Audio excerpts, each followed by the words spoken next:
Welcome to the deep dive.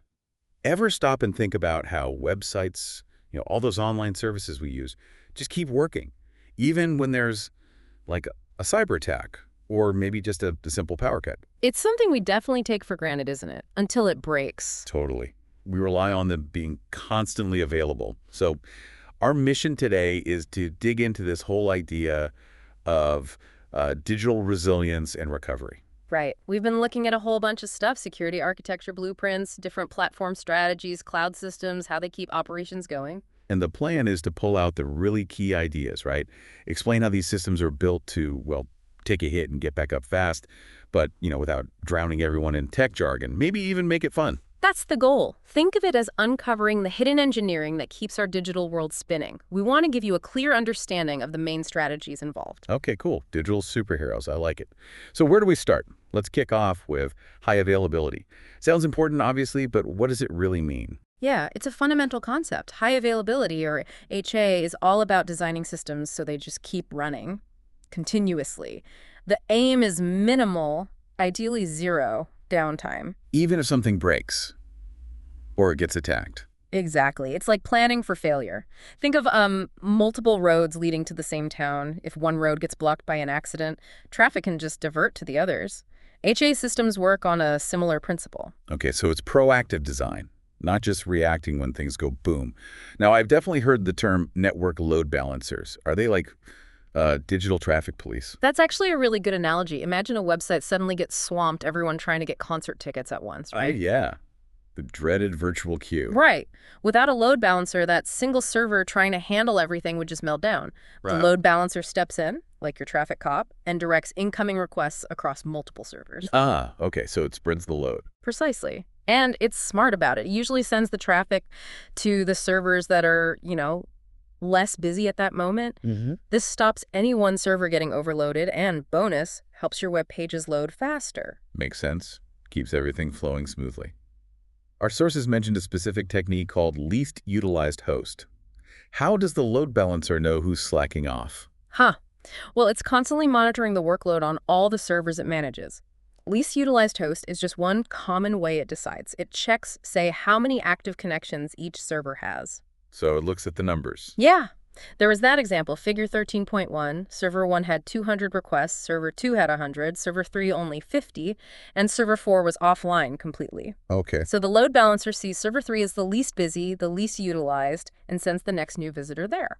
And I might get different bits of the same web page from different servers then. You absolutely could. The load balancer is managing all those requests behind the scenes. Pretty cool, eh? Yeah, that's wild. Like a team effort just to load one page. Yeah. Now, what about affinity? That sounds sticky. It is. Sometimes called session persistence or sticky sessions.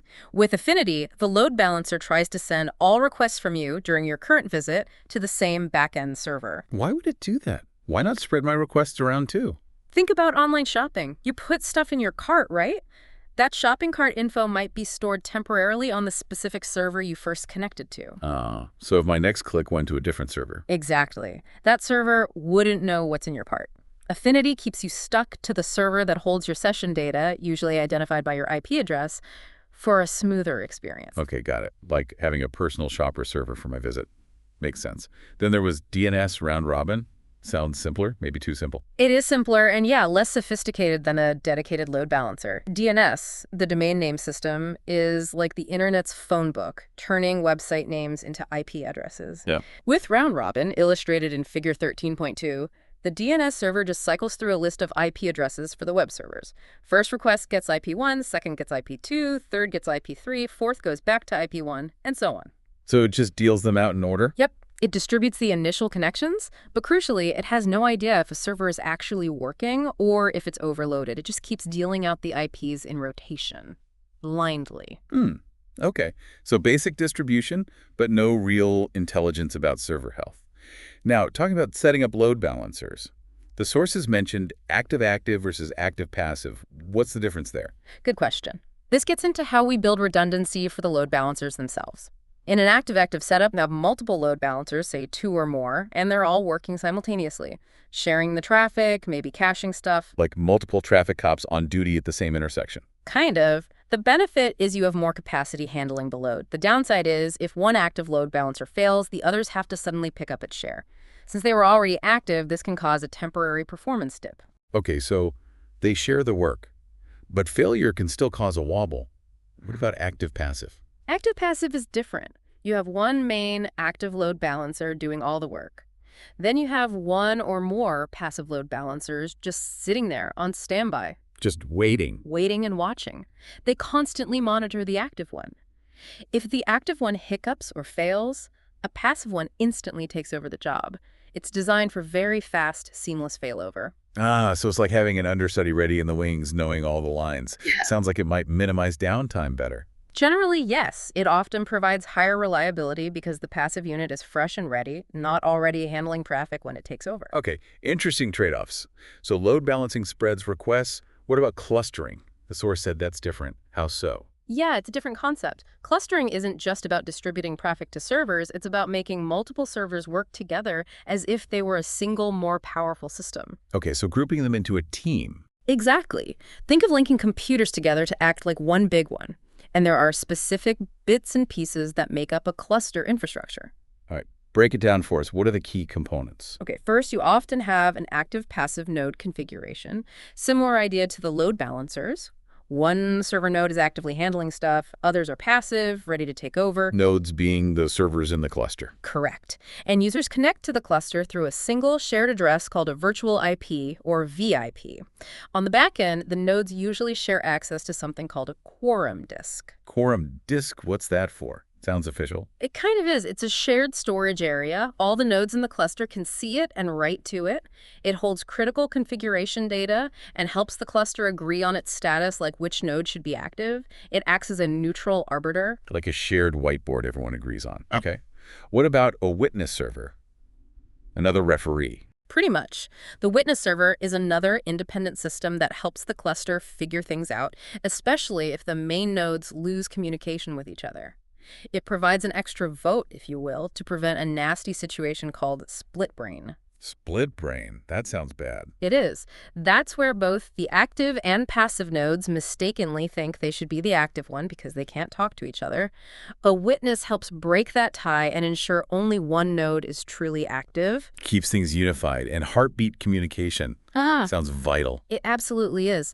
The nodes in the cluster constantly send little status messages to each other, the heartbeats. The passive node listens for the active node's heartbeat. And if it stops? If the heartbeat signal disappears, the passive node assumes the active one has failed and initiates the failover process to take over. Silence means trouble. Makes sense. Yeah. And you mentioned the virtual IP, the VIP. Why is that key for users? Because the VIP is the public face of the cluster. You, as a user, always connect to the VIP address. Even if the underlying active node fails and a passive one takes over, the VIP address doesn't change. Ah, so from the outside, nothing seems to happen. Exactly. The transition is hidden. The service just keeps working at the same address. It ensures that continuity for the end user. Very clever. Okay, so that covers keeping individual systems running.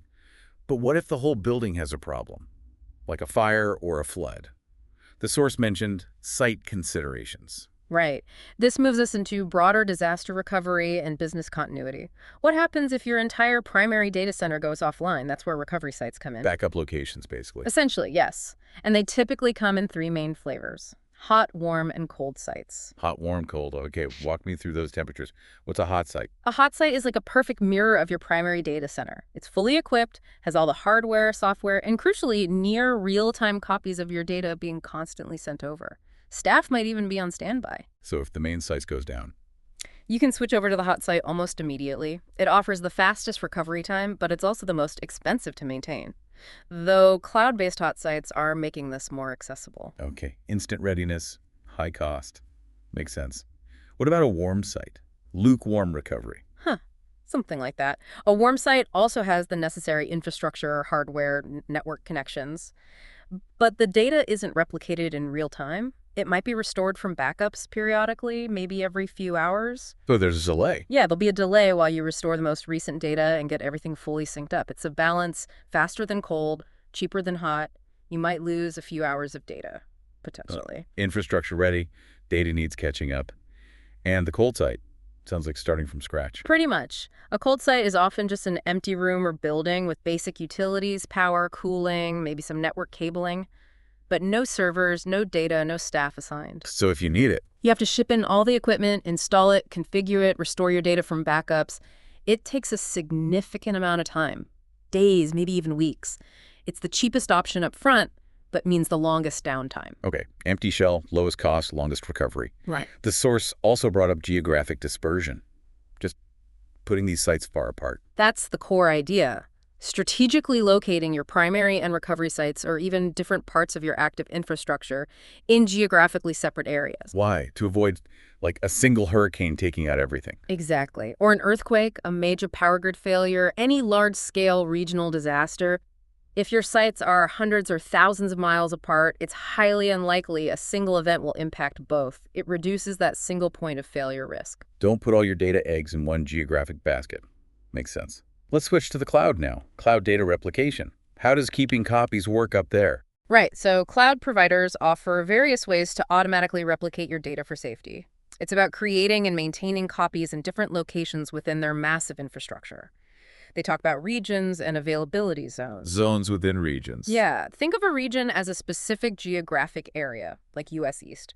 Within that region, they have multiple isolated data centers called availability zones, or AZs. They have independent power, cooling, networking. Okay, so different levels of separation. What are the replication models then? Okay, the most basic is usually local redundant storage, LRS. It keeps 3 copies of your data, but they're all within one data center, maybe on different racks. It protects against disk or server failure, but not a whole data center outage. It's generally the cheapest. 3 copies, same building. Got it. Then there's zone redundant storage, ZRS. This also makes 3 copies, but spreads them across 3 different availability zones within the same primary region. Much better protection against a single data center failing. Okay, 3 copies, 3 buildings in the same city, basically. Good analogy. Next level is GEO redundant storage, GRS. This gives you the 3 copies locally, like LRS, in your primary region, plus it asynchronously copies your data to one location in a secondary region, often hundreds of miles away. So, local protection plus a distant backup copy. Right. It protects against a whole regional disaster, and the top tier is often GEO Zone Redundant Storage, GZRS. This combines the best of both. It replicates your data across 3 AZs in the primary region and also asynchronously replicates it to a single location in a secondary region. Wow, okay. That's like belts and suspenders and another belt. Maximum protection. Pretty much the highest level of durability and availability most providers offer against both local failures and regional disasters. But there's a catch sometimes. Data sovereignty. Right. Laws about where data lives. How does that affect this? Massively. Data sovereignty means your data is subject to the laws of the country where it's physically stored. So if you're thinking of using GRS or GZRS to replicate data from, say, Germany to the US, you need to be absolutely sure that complies with German and EU data protection laws, like GDPR. So you can't just copy data anywhere. You have to follow the rules of its home country. Exactly. It adds a layer of legal complexity to disaster recovery planning, especially for global organizations. Definitely something to consider. Okay, shifting gears slightly. Platform diversity. Sounds like intentionally using different tech. That's it, precisely. It's a strategy where you deliberately avoid using the same hardware, operating system, or software vendor for everything. You mix things up. Why would you do that? Wouldn't standardization be easier? Easier, maybe, but less resilient. The main benefit is reducing single points of failure. If a major security flaw is found in, say, one brand of firewall, And that's the only brand you use. then your entire network edge is vulnerable. But if you use firewalls from 2 or 3 different vendors in layers, an attack exploiting one vendor's flaw won't necessarily compromise the others. Like having different types of locks on your doors and windows. Exactly. It provides redundancy, makes you more adaptable to different kinds of threats, and gives you more options if one platform fails or needs to be taken offline. Plus, sometimes regulations might even encourage or require diverse controls. Okay, makes sense. Don't put all your tech eggs in one basket either. Which leads nicely into multi-cloud systems, using more than one cloud provider. Yep, taking platform diversity to the cloud level. Instead of relying solely on AWS or Azure or Google Cloud, you use services from 2 or more of them. What's the advantage there? Isn't that more complicated? It can be more complicated, we'll get to that, but the advantages are significant. Big one is resilience. If one cloud provider has a major outage, and they do happen, your services running on another cloud provider are unaffected. Spreading the risk again. Right. It also gives you flexibility. Maybe one provider has a better AI service, while another has a database product you prefer. You can pick and choose the best tool for the job. It can help optimize costs and, importantly, avoids vendor lock-in. Meaning you're not totally dependent on one company. Exactly. You maintain more control and negotiating power. But yeah, you mentioned complexity. What are the downsides? Well, management is tougher. You need tools and skills to handle multiple environments. Security and compliance become more complex. Ensuring consistent policies across different clouds is a challenge. Cost management needs careful attention to avoid cloud sprawl. And making services talk to each other across clouds can require careful integration work. So flexibility and resilience, but with added management headaches. Got it. Okay, let's zoom out a bit. Continuity of operations, or COOP. Sounds like the big picture plan. It really is. COPI is the overall strategy for how an organization keeps its essential functions running during and after any kind of disruption. It's broader than just IT. It covers people, processes, facilities, everything critical. It's more of a mindset then. Absolutely. It's a commitment to operational stability. Key features include building that resilience and redundancy we've been talking about into systems, data, and communications. Having clear communication plans is vital. Who talks to whom, how, when things go wrong. And people are key too, Ree. Hugely. Personnel preparedness. Training staff, cross-training them so they can cover different roles, making sure responsibilities are crystal clear during a disruption. Running drills and simulations. And crucially, COOP isn't a set-it-and-forget-it thing. The plan needs regular review and updates to match current risks and how the organization changes. A living plan for keeping the lights on no matter what. Makes sense. This ties into capacity planning, doesn't it? Making sure you actually have enough stuff. Exactly. Capacity planning is the strategic process of forecasting what resources you'll need, people, tech, infrastructure, and ensuring they're available to meet current and future demands. It's about avoiding bottlenecks. So not just having enough server power for today, but planning for growth. Or maybe even shrinkage. Both. It covers several areas. Capacity planning for people means looking at skill sets, workload distribution, avoiding burnout, hiring, training, and even succession planning for key roles. Okay, and for tech? That's about scalability. Can your systems grow or shrink easily? Planning hardware-software upgrades, factoring in security needs, maybe adopting new tech. Think cloud elasticity here too. And infrastructure, like the physical stuff. Yeah, facility space, optimizing data centers for power and cooling efficiency, ensuring the physical infrastructure itself supports your disaster recovery needs. It's a really holistic look at resources. Wow, okay. It's about matching resources to demand across the board. Now, we have all these plans, all this tech. How do we know it works? The source stress testing. Testing is non-negotiable. You can have the best plans on paper, the most expensive redundant gear, but if you haven't tested under pressure, you're just guessing, maybe hoping. So how do you test this stuff without actually, causing a disaster? There are different levels. The simplest is often a tabletop exercise. Key people get together, you talk through a disaster scenario. Okay, the main data center is offline. What do we do now? It's discussion-based, helps find gaps in the plan, clarifies roles, improves communication, easy to set up. Like a rehearsal read-through for a play. What's next? Failover testing. Here, you actually do simulate a failure. You might take a primary server offline or cut a network link and verify that the backup system takes over automatically and seamlessly, as expected, measuring how long it takes if there's any data loss. Okay, actually flipping the switch, getting more serious. Then you have simulations. These can be more involved, sometimes like competitive exercises or war games, especially for cybersecurity. You might simulate a realistic attack to see how your response teams coordinate and how effective your defenses and recovery plans are. Think of it like a flight simulator for your IT team. Trying to handle a realistic emergency. And parallel processing. This tests if your backup or alternative systems can run at the same time as the primary ones and handle the load effectively if they need to take over completely, ensuring there's enough capacity in the redundant systems. Okay, a whole range of tests, from talking to full-on simulations, and underpinning a lot of recovery is backups. Can't forget backups. Absolutely fundamental. If all else fails, good backups are often your last line of defense for getting data back. So what are the main ways backups are done? I know there are different types. Yeah. 3 common methods. First is a full backup.